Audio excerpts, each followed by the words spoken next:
Hello, my dear students. How are you all? Let us understand the new topic today, subject verb agreement.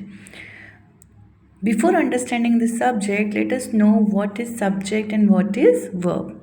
A subject is the doer of the action, or we can say the thing being spoken about. See the example. The dog's name is Clifford. He loves to chase the dog. The neighbors laugh at him. So, here in these three sentences, about whom we are talking? We are talking about in the first sentence the dog's name. In second, we are talking about he. And in the third sentence, we are talking about neighbors. So, by these underlined words, you can understand that the person about whom we are talking, the person only, not the things about person or the thing about we are speaking or doer of the action are known as subject. Now come to the next, an action verb. An action verb tells what a person or a thing does. Okay. He chases butterflies in the garden. Now, what the person is doing? He is chasing. So, in the simple present tense, we write here, he chases the butterflies in the garden. They take him to play. Now, what they are doing? They are taking him to play. He paints the fence. What he is doing? Painting. So here we can say that the action verb tells what a person or a thing doing. Okay. Now let us understand our topic. What is subject verb agreement? A subject verb agreement means matching the subject with the correct form of verb. Here, subject means who or what a sentence is about, and verb what the subject is or does.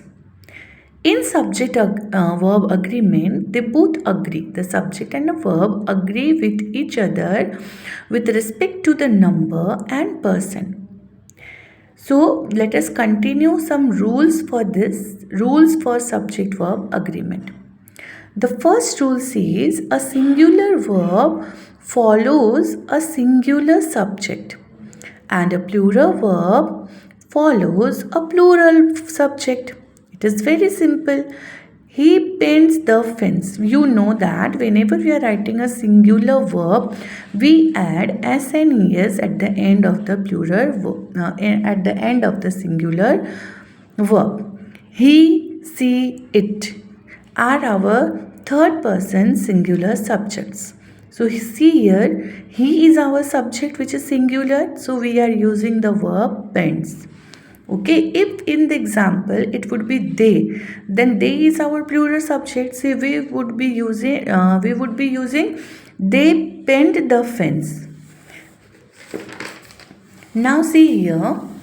See next example. They paint the fence. Now they is our plural subject. That's why we are using the verb plural. Next rule says two or more subjects connected by and. Use plural verb. Here see the hare and the tortoise are going to the race. Here we have two subjects. One is hare and another is tortoise. So when two subjects are connected by and, we use plural verb. Jenny and Myra were knitting a pair of socks yesterday. So here we can say there are two subjects. One is Jenny and another is Myra. Third rule says when two nouns refers to the same person, the verb is singular, and this is very important rule. So here we are using the conjunction and, but here whenever we are using it, they are referring to the same person. They are referring to the same person, the politician and social activist. That means the person who is politician, the same person is social activist also, is attending the function now. So here whenever it is two nouns referring to the same person, we will be using is. The poet and patriot. Here the person who is poet is also a patriot. That's why we are using here singular verb which is has won the national award. This you have to little bit remember this rule, because whenever we are saying and we get confused and we apply over here plural verb. But this you should remember, whenever we are talking about the same person, at a time we will apply the singular verb. Words such as each, anyone, anybody, everybody, everyone, somebody, someone, nobody, no one, neither, and every are followed by singular verb. This is also again very important rule. In most of the exam, this type of questions are coming wherever we don't know the rule and we apply the wrong verb. Everybody wants to be powerful, but nobody wants to accept the responsibilities that come with power. So here with the word everybody and nobody, we will be using singular verb. Each of the boys is clever. You may see the boys over there and get confused and apply are. But you see over there, the rule says whenever in a sentence we get this type of words such as each, anyone, anybody, everyone. So at that time we will be applying the singular verb. If two singular subjects are joined by or, the singular verb is used. See the example. The king or his minister is meeting the delegation. Here two subjects are there, but they are joined by coordinating conjunction or. In this condition, we will be applying the singular verb. This rules, students, you must learn so that you in exam you may not do the wrong answers. The manager or assistant is going to the meeting. Here are two subjects, but they are joined by or. In that condition, when there are two singular subjects joined by or, neither nor, then we have to apply the singular verb. When two subjects are joined by either or neither nor, the verb agrees with the closer subject. Again, important rule.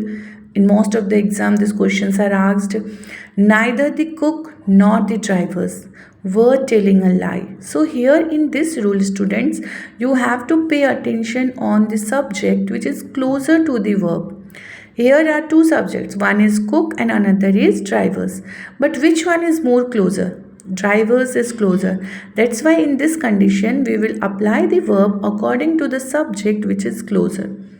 Neither the drivers nor the cook was telling lie. Now here again in the blank near the verb we are getting a singular subject.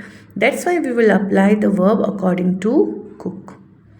Either the father or his sons are hurt. Now here sons is again plural subjects. That's why we will be applying here plural verb. Either the cats or the dog. Again dog is nearer to the verb and it is singular. That's why we will be applying is making that noise. Either she or I am to blame. Here I is nearer to the verb. That's why we will be applying the verb to which is relating to I. That's why it is am to blame.